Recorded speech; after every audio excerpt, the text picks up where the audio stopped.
আসসালামু আলাইকুম রহমতুল্লাহ। প্রিয় দর্শক, আপনারা সবাই কেমন আছেন?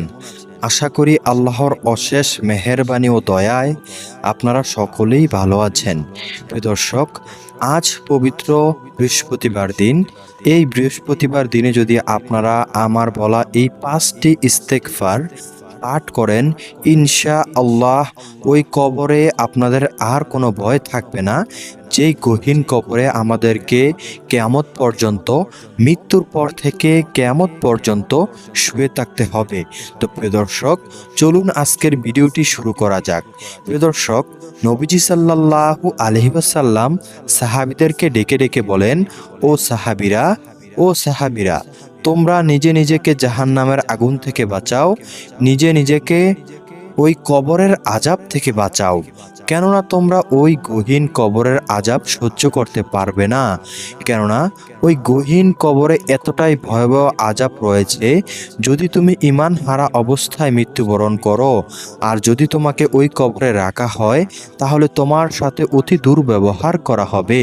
প্রিয় দর্শক, নবীজি সাল্লাল্লাহু আলাইহি ওয়াসাল্লাম তার আপন কন্যা হযরতে ফাতেমা রাদিয়াল্লাহু তাআলা আনহুকে ডেকে ডেকে বলেন, ও ফাতেমা, তুমি নিজেকে ওই জাহান্নামের আগুন থেকে বাঁচাও এবং তুমি নিজে নিজেকে ওই কবরের আযাব থেকে বাঁচাও। কেননা ওই কবর কিংবা ওই জাহান্নামে আমাকে পরিচয় দিয়ে কিছুই হবে না, আমি তোমাদেরকে কিছুই করতে পারবো না। প্রিয় দর্শক, একবার ভাবুন, নবীজি সাল্লাল্লাহু আলাইহি ওয়াসাল্লাম তার আদরের কন্যাকে এই কথা বলতে পারেন, তাহলে আমি আপনি সাধারণ মানুষ হয়ে আমাদের কতটা ভয় করা উচিত ওই কবরকে। দর্শক, বৃহস্পতিবার দিন এমন একটি দিন, এই দিনকে নবীজি সাল্লাল্লাহু আলাইহি ওয়াসাল্লাম বলেছেন, আমি বৃহস্পতিবার দিনে রোজা রাখি। কেননা এই বৃহস্পতিবার দিনে বান্দার আমলনামা আল্লাহ তালার দরবারে পৌঁছায়। তাই আমি চাই আমার আমলনামা আল্লাহ তালার দরবারে রোজা অবস্থায় পৌঁছাক। সুবহানাল্লাহ, আল্লাহু আকবার। প্রিয় দর্শক, নবী সাল্লাল্লাহু আলাইহি ওয়াসাল্লাম আরও বলেন, এই বৃহস্পতিবার দিনে অনেক ফজিলত রয়েছে। প্রিয় দর্শক, প্রথম নাম্বারে যে ইস্তেগফারের কথা বলতে যাচ্ছি, সেই ইস্তেগফারটি হলো আস্তাগফিরুল্লাহ। প্রিয় দর্শক, নবীজি সাল্লাল্লাহু আলাইহি ওয়াসাল্লাম দৈনিক 70 বারেরও অধিক এই আস্তাগফিরুল্লাহ বা ইস্তেগফার পাঠ করতেন। সুবহানাল্লাহ। প্রিয় দর্শক, একবার ভাবুন, আমাদের নবী এতটাই নিষ্পাপ যে যার কোনো গুনাহ নেই, তারপরেও যদি নবীজি সাল্লাল্লাহু আলাইহি ওয়াসাল্লাম দৈনিক 70 বারেরও অধিক ইস্তেগফার পাঠ করতে পারে, তাহলে আমি আপনি এত গুনাহগার বান্দা হয়ে কতবার ইস্তেগফার পাঠ করা উচিত? প্রিয় দর্শক, নবীজি সাল্লাল্লাহু আলাইহি ওয়াসাল্লাম দৈনিক 5 ওয়াক্ত সালাত আদায় করার পরে যখন সালাম ফিরাতেন, তিনি একবার আল্লাহু আকবার বলে 3 বার আস্তাগফিরুল্লাহ আস্তাগফিরুল্লাহ আস্তাগফিরুল্লাহ পাঠ করতেন। প্রিয় দর্শক, নবীজি সাল্লাল্লাহু আলাইহি ওয়াসাল্লাম বলেন, যে বান্দা বেশি বেশি করে আস্তাগফিরুল্লাহ পাঠ করে, ওই বান্দার আমলনামায় আল্লাহ রাব্বুল আলামিন গুনাহগুলো ক্ষমা করে দেন। সুবহানাল্লাহ, আল্লাহু আকবার। প্রিয় দর্শক, এই আস্তাগফিরুল্লাহর অনেক বড় ফজিলত রয়েছে। আপনি এই আস্তাগফিরুল্লাহ, এই ইস্তেগফারটি দিয়ে যদি আমল করতে পারেন, আপনি অসম্ভবকেও সম্ভব করতে পারবেন এবং কি আপনি যেই দোয়াই করেন না কেন, আপনার দোয়া সব সময় কবুল হবে। সুবহানাল্লাহ। প্রিয় দর্শক, এক জামানায় এক যুবক ছিল, সে সব সময় আস্তাগফিরুল্লাহ পাঠ করত। এর ফলে আল্লাহ রাব্বুল আলামিন তাকে এমন একটি শক্তি দিয়েছেন, যা দ্বারা সে যা দোয়া করে সব দোয়াই আল্লাহ তাআলা কবুল করে দেন। সুবহানাল্লাহ। প্রিয় দর্শক, ঘটনাটি হলো হযরতে আহমদ ইবনে হাম্বল রহমাতুল্লাহ আলাইহি তার সারা জীবন পার করে দিয়েছেন হাদিস সংগ্রহ করতে করতে। তিনি তার শেষ বয়সে হাদিস সংগ্রহের জন্য তিনি মাঠে নামলেন বা বিভিন্ন সফরে নামলেন। তিনি একদিন সফরে যাওয়ার পরে তার সারা দিন কেটে গেল এবং সন্ধ্যাবেলা তিনি একটি দূরে মসজিদে প্রবেশ করলেন। সে মসজিদে প্রবেশ করে মাগরিবের নামাজ আদায় করলো এবং এশারের নামাজ আদায় করলো। তিনি ভাবলেন, এই কনকনে শীতের রাতে আমি এখন কোথায় যাব? তিনি ভাবলেন তার চেয়ে বরং আমি আজকের রাতটি এই মসজিদেই কাটিয়ে দিই, সকালবেলা ফজরের নামাজ পড়ে বের হয়ে যাব। এই বলে তিনি বসে থাকলেন। তখন তৎক্ষণাৎ তার কাছে মসজিদের দায়িত্ব থাকা এক ব্যক্তি আসলো এবং বলল, হুজুর, রাতে এখানে থাকা নিষেধ, এখানে থাকা যাবে না, আপনি অন্য কোথাও চলে যান। এক প্রকার জোর জবরদস্ত শুরু করলো। বাধ্য হয়ে হজরতে আহমদ ইবনে হাম্বাল রহমাতুল্লাহ আলাইহি ওই মসজিদ থেকে বের হয়ে গেলেন। এই কনকনে শীতের রাতে তিনি হাঁটতে হাঁটতে একটি বাজারের দিকে চলে আসলেন এবং ওই বাজারে এসে দেখলেন একটি রুটির দোকান, এবং ওই রুটির দোকানে একটি চুলায় একটি যুবক ছেলে রুটি তা দিচ্ছে বা রুটি বানাচ্ছে। তখন ওই যুবক ছেলেটির কাছে যেয়ে বললেন, হে যুবক, আমি কি তোমার চুলা থেকে আগুন পোহাতে পোহাতে রাতটি কেটে দিতে পারি, বা আমি কি তোমার চুলার পাশে সারা রাতটি কাটিয়ে দিতে পারি? যুবকটি বলল, হ্যাঁ, আপনি কাটাতে পারেন। এটা তো আমার সৌভাগ্য যে কোনো ব্যক্তি আমার চুলার তাপ নিয়ে সারা রাত কাটিয়ে দেবে, সমস্যা নেই, আপনি থাকতে পারেন। তখন হজরতে আহমদ ইবনে হাম্বাল রহমাতুল্লাহ আলাইহি ওই চুলার কাছে বসে পড়লেন এবং তার হাদিসের বই খুলে হাদিস পড়তে লাগলেন। এক সময় তিনি খেয়াল করলেন ওই যুবকের কিছু কর্মকাণ্ড। তিনি খেয়াল করলেন ওই যুবক যখন রুটির খামির গলছে তখন পড়তেছে আস্তাগফিরুল্লাহ, এমনকি ওই যুবক যখন রুটি বলছে বেলুন দিয়ে তখনও সে পড়তেছে আস্তাগফিরুল্লাহ। তিনি আরও খেয়াল করলেন কিছুক্ষণ পর ওই যুবক ওই রুটিগুলো যখন তা দিচ্ছে তখনও পড়ে আস্তাগফিরুল্লাহ, এবং কি কাস্টমাররা যখন ওই রুটিগুলো তার কাছ থেকে ক্রয় করে নিচ্ছে তখনও সে পড়তেছে আস্তাগফিরুল্লাহ, এবং যখন টাকা নিতেছে, টাকা দিতেছে তখনও পড়তেছে আস্তাগফিরুল্লাহ। এই কাণ্ড দেখে তিনি অবাক হয়ে গেলেন এবং বলতে লাগলেন, হে যুবক, তুমি কেন সবসময় আস্তাগফিরুল্লাহ পড়ছো, বা এত বেশি বেশি করে কেন ইস্তেগফার পাঠ করছো? তখন ওই যুবকটি হেসে দিয়ে বললেন, হুজুর, এটা তো আমার নিত্যদিনের ওজিফা, আমি সব সময় এটা জপি, যেই কোনো কাজ করি না কেন আমি সব সময় কাজের সময় এই ইস্তেগফারটি পাঠ করি। এর ফলে আল্লাহ রাব্বুল আলামিন আমাকে মুস্তাজাবুদ দাওয়া হিসেবে পরিণত করে দিয়েছেন। সুবহানাল্লাহ। প্রিয় দর্শক, এই কথা শুনে হযরত ইবনে হাম্বাল রহমাতুল্লাহ আলাইহি আরও কৌতূহল হয়ে পড়লেন এবং ওই যুবককে জিজ্ঞেস করলেন, হে যুবক, কি বলো, আল্লাহ রাব্বুল আলামিন তোমাকে মুস্তাজাবুদ দাওয়া হিসেবে পরিণত করে দিয়েছেন? প্রিয় দর্শক, এখানে জেনে রাখা ভালো, মুস্তাজাবুদ দাওয়া অর্থ হচ্ছে এমন ব্যক্তি যে ব্যক্তির দোয়া আল্লাহ রাব্বুল আলামিন কখনো ফেরত দেন না। প্রিয় দর্শক, সেই ব্যক্তিটি হলো এই যুবক ছেলেটি। তখন ওই যুবক ছেলেকে প্রশ্ন করলেন, কিভাবে তুমি মুস্তাজাবুদ দাওয়া হিসেবে পরিণত হলে? তখন ওই যুবক বলল, হুজুর, আমি সবসময় আস্তাগফিরুল্লাহ পাঠ করি, এই জন্য আল্লাহ রাব্বুল আলামিন আমাকে এমনভাবে কবুল করে নিয়েছেন। আমি যখন যে দোয়া করি সেই দোয়াই কবুল হয়ে যায়। শুধুমাত্র একটি দোয়া ছাড়া আমার দুনিয়ায় আমি যত দোয়া করেছি সমস্ত দোয়াই আল্লাহ তাআলা কবুল করেছেন। এই কথা শুনে তিনি আরও অবাক হয়ে গেলেন এবং আরও কৌতূহল হয়ে গেলেন সেই কথাটি শোনার জন্য। তিনি বললেন, হে যুবক, আমাকে বলো, কোন সেই দোয়া যেই দোয়া তোমার এখনো কবুল হয়নি অথচ তোমার সমস্ত দোয়া কবুল হয়ে গেছে? তখন যুবকটি তাকে বলতে লাগলো, হে হুজুর, আমি অনেক আগে আল্লাহ তাআলার দরবারে দোয়া করেছিলাম, হে আল্লাহ, আমি শুনেছি যুগশ্রেষ্ঠ মুহাদ্দিস হযরত আহমদ ইবনে হাম্বাল রহমাতুল্লাহ আলাইহি, আল্লাহ, আমি চাই আপনি আমার সাথে তার মোলাকাত করিয়ে দেন, এবং তাকে যদি আমি পাই সামনে, আমি তার হাতে হাত রেখে তার কপালে একটি চুমু প্রদান করতে চাই। আমি এই দোয়াটি আল্লাহ তাআলার দরবারে অনেকবার করেছি অনেক আগে, কিন্তু আল্লাহ রাব্বুল আলামিন কেন জানি না আমার দোয়াটি কবুল করেন নাই। তখন যুবকের কথা শুনে হযরত আহমদ ইবনে হাম্বাল আশ্চর্য হয়ে পড়লেন। তিনি বললেন, এটা কিভাবে সম্ভব? তিনি মনে মনে এই কথা ভাবতে লাগলেন। তারপরে তিনি বলতে লাগলেন, হে যুবক, অবশ্যই আল্লাহ রাব্বুল আলামিন তোমার এই দোয়াটিও কবুল করেছে। তুমি আসলেই মুস্তাজাবুদ দাওয়া হিসেবে পরিণত হয়ে গেছো, কেননা তোমার যেতে হয়নি হাম্বলের দরবারে, হাম্বল নিজেই তোমার দরবারে হাজির হয়েছেন। তখন ওই যুবকটি তার কথা শুনে চোখে অশ্রুসিক্ত হয়ে পড়লেন এবং হযরত আহমদ ইবনে হাম্বল রহমাতুল্লাহ আলাইহির হাতে হাত রেখে মুসাফা করলেন এবং তার কপালে চুমু প্রদান করলেন। প্রিয় দর্শক, একবার ভাবুন ওই যুবকটি কি পর্যায়ে চলে গেছে। আস্তাগফিরুল্লাহ পাঠ করতে করতে তার শেষ দোয়াটুকু আল্লাহ তাআলা কবুল করে দিয়েছেন। সুবহানাল্লাহ, আল্লাহু আকবার। প্রিয় দর্শক, আমাদের সারা জীবনে আমাদের মনে আমরা কত দোয়াই করে থাকি, কত দোয়া কবুল হয়েছে এবং এমনও দোয়া রয়েছে এখন পর্যন্ত কবুল হয়নি। তাই প্রিয় দর্শক, আমার আপনাদের কাছে অনুরোধ, আপনারা বেশি বেশি করে এই ইস্তেগফারের দোয়াটি পাঠ করবেন, এই ইস্তেগফারের আমলটি পাঠ করবেন, আস্তাগফিরুল্লাহ সমস্ত জায়গায় পাঠ করবেন। ইনশাআল্লাহ আল্লাহ রাব্বুল আলামিন চাইলে আপনাকেও মুস্তাজাবুদ দাওয়া হিসেবে পরিণত করতে পারে ইনশাআল্লাহ। তো প্রিয় দর্শক, চলুন আমরা এখন জেনে নিই দ্বিতীয় নাম্বারে যে ইস্তেগফারটি রয়েছে সেই ইস্তেগফারটি।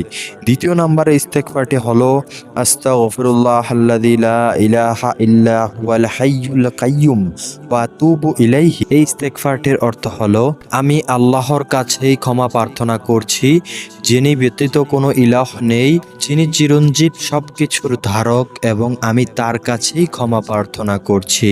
প্রিয় দর্শক, এই ইস্তেগফারটির অনেক মূল্য রয়েছে, তাই আপনারা বৃহস্পতিবার দিনে বেশি বেশি করে এই ইস্তেগফারটি পাঠ করবেন। ইনশাআল্লাহ ওই গহীন কবরে আর কোনো ভয় থাকবে না। নবীজি সাল্লাল্লাহু আলাইহি ওয়াসাল্লাম বলেন, যখন কোনো বদকার বান্দা ওই গহীন কবরে প্রবেশ করে তখন তার প্রতি যেই আযাব নাজিল করা হয় তা হলো, সর্বপ্রথম তার কবরে দুইজন ফেরেশতা এসে হাজির হয়, তাদের নাম হলো মুনকার ও নাকির। তারা এসে ওই বদকার বান্দাকে উঠিয়ে বসায় এবং সওয়াল জবাব করতে থাকে। তারা মূলত ওই বদকার বান্দাকে তিনটি প্রশ্ন করে। তিনটি প্রশ্নই হলো, তোমার রবকে, তোমার দিন কি, তোমার নবীকে। তখন ওই বদকার বান্দা একটি প্রশ্নেরও উত্তর দিতে পারে না। সে প্রশ্নের উত্তর দিবেই বা কি করে, কেননা সে তো দুনিয়াতে থাকতে ভালো কাজ করে নাই, কখনো ইস্তেগফারের আমল করে নাই। দর্শক, ওই বান্দা বলবে, আমি একটি প্রশ্নেরও উত্তর পারি না। তখন আল্লাহ রাব্বুল আলামিন রাগান্বিত হয়ে যাবেন এবং ফেরেশতাদেরকে বলবেন, ও ফেরেশতারা, তোমরা এই নাফরমান বান্দাকে আজকে পাকড়াও করো, কেননা এই নাফরমান বান্দা দুনিয়াতে এত বছর আয়ু পাওয়ার পরেও আমি আল্লাহকে ঠিকমতো সেজদা করে নাই, আমার নবী মুহাম্মদুর রাসূলুল্লাহ সাল্লাল্লাহু আলাইহি ওয়াসাল্লামের দেখানো পথে চলে নাই, আমার প্রতি কখনো ইস্তেগফার পাঠ করে নাই। তাই এই বান্দাকে তোমরা আজকে কঠিনতর থেকে কঠিনতর শাস্তি দিতে থাকো। তখন সর্বপ্রথম তার কবরে যে আযাবটি দেওয়া হয় তা হলো, ওই বান্দার কবরের এক পাশ লোহার চেয়েও শক্ত হয়ে যায় এবং অপর পাশ এত দূরে চলে যায়, সে দূর থেকে এসে সজোরে তার শরীরে আঘাত করে। সেই আঘাতের ফলে তার শরীরে যত হাড্ডি রয়েছে সমস্ত হাড্ডিগুটি চূর্ণ বিচূর্ণ হয়ে যায়। এক পাঁজরের হাড় অপর পাঁজরের উপরে উঠে যায়। প্রিয় দর্শক, একবার ভাবুন, এই সমস্ত আযাব আমি আপনি কি সহ্য করতে পারবো? অবশ্যই না। এই সমস্ত আযাব থেকে বাঁচতে হলে অবশ্যই দুনিয়াতে থাকতে আপনার ইস্তেগফার পাঠ করতে হবে, আল্লাহ তাআলার দরবারে আপনার গুনাহ থেকে ক্ষমা চাইতে হবে। তাই বৃহস্পতিবার দিনে এই দ্বিতীয় নাম্বারের ইস্তেগফারটি বেশি বেশি করে পাঠ করুন। আস্তাগফিরুল্লাহাল্লাযী লা ইলাহা ইল্লা হুয়াল হাইয়ুল কাইয়্যুম ওয়া আতুবু ইলাইহি। তো প্রিয় দর্শক, এখন চলুন আমরা জেনে নেই তৃতীয় নাম্বারে যে ইস্তেগফারটি রয়েছে সেই ইস্তেগফার, আল্লাহুম্মা গফিরলি ওয়ারহামনি ওয়া আতুবু আলাইয়া। প্রিয় দর্শক, আমি আবারও বলছি, একটু ভালো করে শুনুন। আল্লাহুম্মা গফিরলি ওয়ারহামনি ওয়া আতুবু আলাইয়া। এই ইস্তেগফারটির অর্থ হলো, হে আল্লাহ, আমাকে ক্ষমা করে দিন, আমার প্রতি রহম করুন এবং আমার তওবা কবুল করুন। প্রিয় দর্শক, এই ইস্তেগফারটি যদিও ছোট, তারপরেও এই ইস্তেগফারের অনেক মূল্য রয়েছে। আপনি যখন আল্লাহ তাআলার দরবারে এই ইস্তেগফারটি পাঠ করেন, আল্লাহ রাব্বুল আলামিন আপনাকে সাথে সাথে ক্ষমা করে দেন। সুবহানাল্লাহ। প্রিয় দর্শক, নবীজি সাল্লাল্লাহু আলাইহি ওয়াসাল্লাম বলেন, বান্দারা যখন আল্লাহ তালার কাছে ক্ষমা চায়, আল্লাহ তালার দরবারে ইস্তেগফার করে, তখন আল্লাহ রব্বুল আলামিন ওই বান্দাকে দ্রুত ক্ষমা করে দেন। প্রিয় দর্শক, নবীজি সাল্লাল্লাহু আলাইহি ওয়াসাল্লাম আরও বলেন, যখন কোনো বান্দা আল্লাহ তালার দরবারে ফিরে আসে এবং তওবা করে, আল্লাহ তালা এতটা খুশি হয়ে যান যে যদি কোনো মরুভূমিতে কোনো উটের ছাউরি তার উটটি হারিয়ে ফেলে এবং সে খুঁজতে খুঁজতে ক্লান্ত হয়ে যায় এবং একটি গাছের নিচে ঘুমিয়ে পড়ে, তারপর ঘুম থেকে উঠে দেখে ওই উটটি তার পাশেই হাজির রয়েছে, সে যতটা না খুশি হয়ে যায়, আল্লাহ রব্বুল আলামিন তার থেকেও কয়েক হাজার গুণ বেশি খুশি হয়ে যায় ওই বান্দার ফিরত আসা দেখে, ওই বান্দার আল্লাহ তাআলার দরবারের দিকে আসা দেখে এবং ওই বান্দা যখন ইস্তেগফার পাঠ করে। তাই প্রিয় দর্শক, অবশ্যই গুনাহ থেকে বাঁচুন এবং গুনাহ যদি করেও থাকেন, আল্লাহ তাআলার দরবারে এখনই ক্ষমা চান, অবশ্যই আল্লাহ তাআলা আপনাকে ক্ষমা করে দেবেন। তাই প্রিয় দর্শক, এই বৃহস্পতিবার দিনে বেশি বেশি করে পাঠ করুন, আল্লাহুম্মা গফিরলি ওয়ারহামনি ওয়া আতুবু আলাইয়া। প্রিয় দর্শক, চতুর্থ নাম্বারে যে ইস্তেগফারটি বলতে যাচ্ছি, সেই ইস্তেগফারটি হলো রব্বিক ফিরলি ওয়া আতুবু আলাইয়া ইন্নাকা আনতাত তাওয়াবুর রহিম। প্রিয় দর্শক, আমি আবারও বলছি, আপনারা একটু মনোযোগ সহকারে শুনুন। রব্বিক ফিরলি ওয়া আতুবু আলাইয়া ইন্নাকা আনতাত তাওয়াবুর রহিম। এই ইস্তেগফারটির অর্থ হলো, হে আমার রব, আমাকে ক্ষমা করুন এবং আমার তওবা কবুল করুন, নিশ্চয়ই আপনি তওবা কবুলকারী ও দয়ালু। প্রিয় দর্শক, এই ছোট্ট ইস্তেগফারটিও আপনারা বৃহস্পতিবার দিনে বেশি বেশি করে পাঠ করবেন। বিশেষ করে যখন নামাজ পড়ে সালাম ফিরাবেন, তখন একবার আল্লাহু আকবার বলে 3 বার আস্তাগফিরুল্লাহ পাঠ করবেন, তারপরে এই ছোট্ট ইস্তেগফারগুলা পাঠ করবেন বেশি বেশি করে। ইনশাআল্লাহ আপনাদের আর কোনো ভয় থাকবে না ওই গহীন কবরে। প্রিয় দর্শক, সর্বশেষ এবং পঞ্চম নাম্বারে যে ইস্তেগফারের কথা বলতে যাচ্ছি, সেই ইস্তেগফারটি হলো সাইয়্যিদুল ইস্তেগফার। এই ইস্তেগফারকে সর্বশ্রেষ্ঠ ইস্তেগফার বলা হয়। প্রিয় দর্শক, নবীজি সাল্লাল্লাহু আলাইহি ওয়াসাল্লাম বলেন, যেই বান্দা সকাল এবং বিকাল এই ইস্তেগফারটি পাঠ করে, তার জন্য এই ইস্তেগফারটি যথেষ্ট।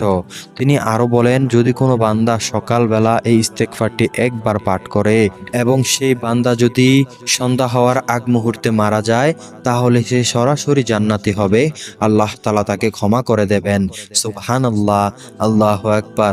তিনি আরো বলেন, যদি বান্দা সন্ধ্যায় একবার ইস্তেগফারটি পাঠ করে এবং সকাল হওয়ার পূর্বে যদি সে রাতের বেলা মারা যায়, তাহলে আল্লাহ রব্বুল আলামিন ওই বান্দাকে সাথে সাথে ক্ষমা করে দেবেন এবং জান্নাত নসিব করাবেন।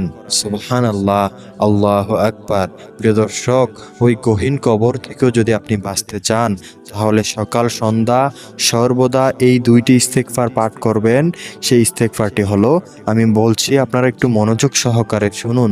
আল্লাহুম্মা আনতা রব্বি লা ইলাহা ইল্লা আনতা খলাকতানি ওয়া আনা আবদুকা ওয়া আনা আলা আহদিকা ওয়া ওয়াদিকা মাস্তাতাতু আউযু বিকা মিন শাররি মা সানাতু আবু লাকা বিনিমাতিকা আলাইয়া ওয়া আবু বিজামবি ফাগফিরলি ফা ইন্নাহু লা ইয়াগফিরুজ যুনুবা ইল্লা আনতা।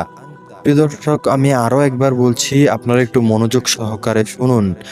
আল্লাহুম্মা আনতা রব্বি লা ইলাহা ইল্লা আনতা খলাকতানি ওয়া আনা আবদুকা ওয়া আনা আলা আহদিকা ওয়া ওয়াদিকা মাস্তাতাতু আউযু বিকা মিন শাররি মা সানাতু আবু লাকা বিনিমাতিকা আলাইয়া ওয়া আবু বিজামবি ফাগফিরলি ফা ইন্নাহু লা ইয়াগফিরুজ যুনুবা ইল্লা আনতা।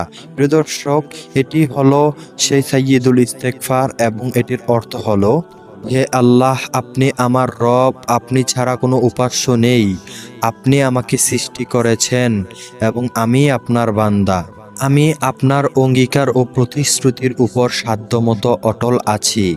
আমি যা করেছি তার অনিষ্ট থেকে আপনার কাছে আশ্রয় প্রার্থনা করছি। আমার প্রতি আপনার অনুগ্রহকে স্বীকার করছি এবং আমার গুনাহগুলোকেও স্বীকার করছি। সুতরাং আপনি আমাকে ক্ষমা করে দিন, কারণ আপনি ছাড়া আর কেহই গুনাহ ক্ষমা করতে পারে না। সুবহানাল্লাহ, আল্লাহু আকবার। প্রিয় দর্শক, কত সুন্দর এই অর্থ। প্রিয় দর্শক, তাই আপনারা বৃহস্পতিবার দিনে বেশি বেশি করে বাকি ছোট্ট 4টি ইস্তেগফার পাঠ করবেন এবং সকাল সন্ধ্যা প্রতিদিন 2বার এই ইস্তেগফারটিও বেশি বেশি করে পাঠ করবেন। ইনশাআল্লাহ মৃত্যুর পর আপনারা সরাসরি জান্নাতে যেতে পারবেন যদি এই ইস্তেগফারটি, এই সাইয়্যিদুল ইস্তেগফারটি প্রতি দুবেলা পাঠ করেন। তো প্রিয় দর্শক, এই ছিল আজকের মতো ভিডিও। এই রকম ভিডিও পেতে চাইলে আমাদের চ্যানেলটি সাবস্ক্রাইব করে আমাদের পাশে থাকবেন। আল্লাহ হাফেজ।